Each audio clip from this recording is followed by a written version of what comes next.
Have you guys ever heard the term of not in my backyard, or NIMBY? Well, NIMBY is a common conversation not only here in southern Utah, but throughout the country. Cities, as they have grown from small town to metropolitan areas, always fight this one battle. Growth is inevitable, and I heard it about 52 times last night in the Ivins City Council meeting. And how do we deal with it? Well, this is the problem. This is where resort commercial is attempting to butt up against residential properties.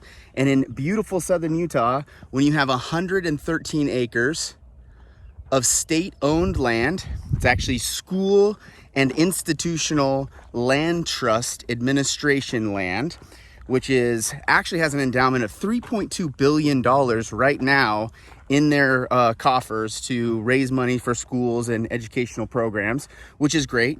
However, this property is going from low density residential. As you can see, we have 17,000 square foot lots, acre plus lots that are going to be butting up to what they've proposed to be even 3,500 square foot lots.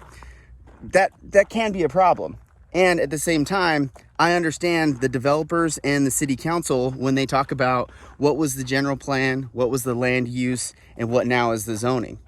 And I think that was my biggest takeaway from yesterday, is as the public, we need to understand the difference between the general plan, the land use zones, and then the actual zoning that goes within those land use. Because as you get more focused on an area of property that has not been built on, we have to decide what is the best use of that land. And truthfully, it's whoever owns the property is the one that's going to be able to decide that. So what I learned from yesterday was, as an educated public, we have to be able to understand due process.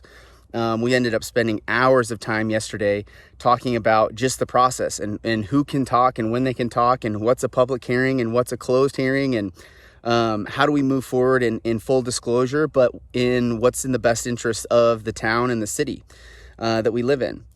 What ended up happening last night is a continuance. What they decided was there wasn't enough information for them to change the zone, the current land zone, not the land use, the zone, from low density residential to resort commercial. Now there's tons of definitions, there's tons of different conversations we can have about the different zonings they could decide to use, but really what they're trying to do is put 550 to 600 units in 113 acres that buds up against resort commercial and Black Desert, which is right behind me here.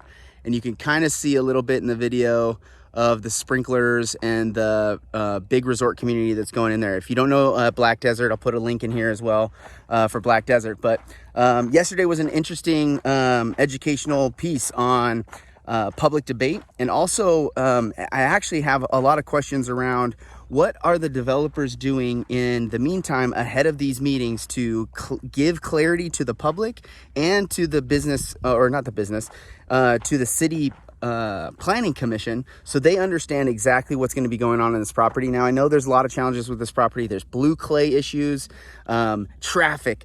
I can't tell you how many times I heard the neighbors, the not in my backyarders, talk about how traffic was going to increase and how, it's a quality of life issue being able to have this beautiful acreage right in their backyard. Yes, it's a nice luxury to have, and it's not their land. It's the school and institutional trust land property, and they get to decide what they do with it. And that's for the greater Utah. So if you have any more questions about this, I had a lot of learning to do last night. I hope you got some information out of this. Drop some comments below. Make sure you follow me on different social platforms and things like that. And drop questions in there. I want to be able to answer real questions for the people in Ivins. I just dropped my son off at Vista Elementary, just right up the street. So this is in my backyard, and I'm curious, what do you think we should do with 113 acres of beautiful desert right here in Ivins? And I bet you'll probably say, keep it just land, but we can't do that. All right, guys, have a good week. We'll see you out there.